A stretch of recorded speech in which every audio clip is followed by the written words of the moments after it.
नमस्ते बच्चों, मेरी इस हिंदी कक्षा में आपका स्वागत है। आज मैं आपको वसंत पुस्तक में संकलित पाठ चिट्ठियों की अनूठी दुनिया का भाग 2 समझा रही हूँ। इस पाठ के पहले भाग में आपने पढ़ा कि पत्रों का कितना महत्व होता है। बेशक आधुनिक युग में संचार के साधनों ने पत्रों का स्थान ले लिया है, लेकिन पत्रों की विशेष भूमिका अभी भी बनी हुई है। औद्योगिक क्षेत्र, साहित्यिक क्षेत्र, कला क्षेत्र, सभी क्षेत्रों में पत्रों का विशेष महत्व है। अधिकतर संग्रहालयों में महापुरुषों के पत्रों को धरोहर के रूप में संभाल कर रखा गया है। गांवों, कस्बों में रहने वाले लोग आज भी पत्रों का बेसब्री से इंतजार करते हैं। पत्र लेखन कला को विकसित करने में विश्व डाक संघ ने विशेष भूमिका निभाई है। पत्र लेखन कला में अनेक महापुरुषों के नाम जुड़े हैं, जैसे महात्मा गांधी, पंडित जवाहरलाल नेहरू, रविंद्रनाथ टैगोर आदि। तो अब मैं आपको इस पाठ का भाग 2 समझा रही हूँ। वास्तव में पत्र किसी दस्तावेज से कम नहीं है। पंत के 200 पत्र, बच्चन के नाम और निराला के पत्र हमको लिख्यो हैं कहाँ, तथा पत्रों के आईने में दयानंद सरस्वती समेत कई पुस्तकें आपको मिल जाएंगी। कहा जाता है कि प्रेमचंद खास तौर पर नए लेखकों को बहुत प्रेरक जवाब देते थे। प्रेरक का अर्थ है कि प्रेरणा देने वाला, जिन्हें पढ़कर जो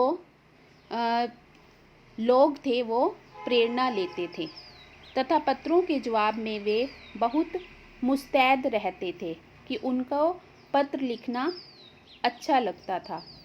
इसी प्रकार नेहरू और गांधी के लिखे गए रविंद्रनाथ टैगोर के पत्र भी बहुत प्रेरक हैं। अर्थात नेहरू और गांधी जी ने जो पत्र लिखे और इसी प्रकार से रविंद्रनाथ टैगोर जी ने जो पत्र लिखे, उन्हें पढ़कर हमें बहुत प्रेरणा मिलती है।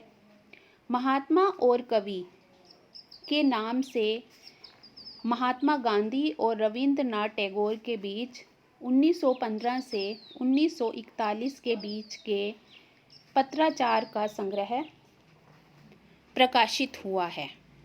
यह तब का समय है जब भारत देश आज़ाद नहीं हुआ था, तो इन दोनों के बीच में जो पत्राचार होता था उसको आज भी संग्रहालय में संभाल कर रखा गया है, जिसमें बहुत से नए तथ्यों तथा उनकी मनोदशा का लेखा जोखा मिलता है, जिनको पढ़कर हम यह जान सकते हैं कि उस समय का वातावरण कैसा था और किस तरह से इन महापुरुषों ने संघर्ष किया।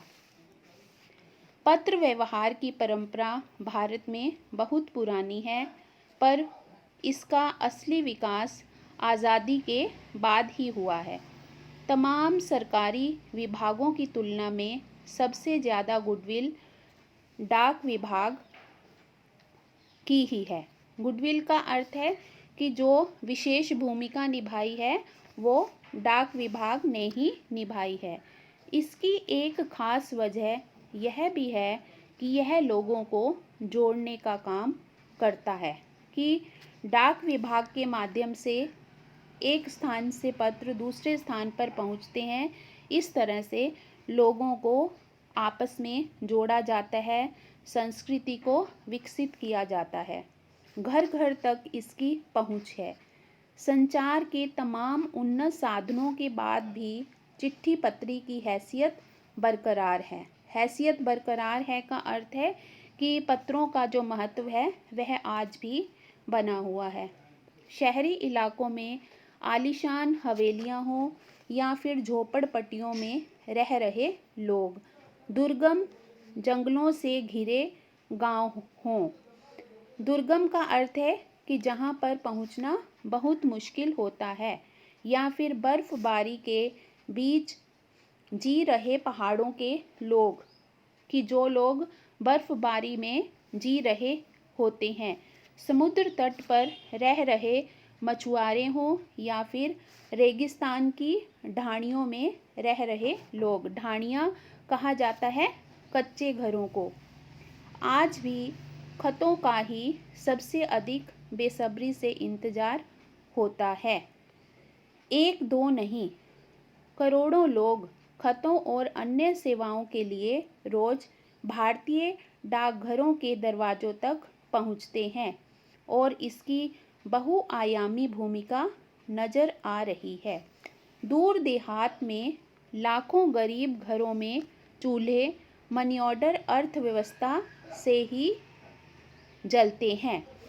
मनी ऑर्डर अर्थव्यवस्था का अर्थ है कि जैसे कोई व्यक्ति रोजगार के कारण कहीं और रहता है, तो उसे अगर अपनी माँ को पैसे भेजने हैं या परिवार के अन्य सदस्यों को पैसे भेजने हैं, तो वह मनी ऑर्डर के माध्यम से उन तक जो है पैसे पहुंचा सकता है।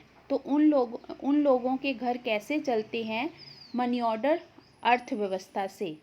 गांव या गरीब बस्तियों में चिट्ठी या मनी ऑर्डर लेकर पहुंचने वाला डाकिया देवदूत के रूप में देखा जाता है, कि जिस तरह से जो है देवदूत का जीवन में महत्व होता है, भगवान की विशेष महिमा है, भगवान का विशेष महत्व होता है, इसी तरह से डाकिये को भी वे लोग देवदूत के समान ही मानते हैं और उसका बेसब्री से इंतज़ार करते हैं।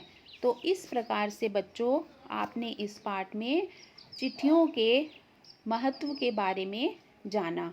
आशा करती हूँ कि आपको यह पाठ अच्छी तरह से समझ में आ गया होगा। धन्यवाद।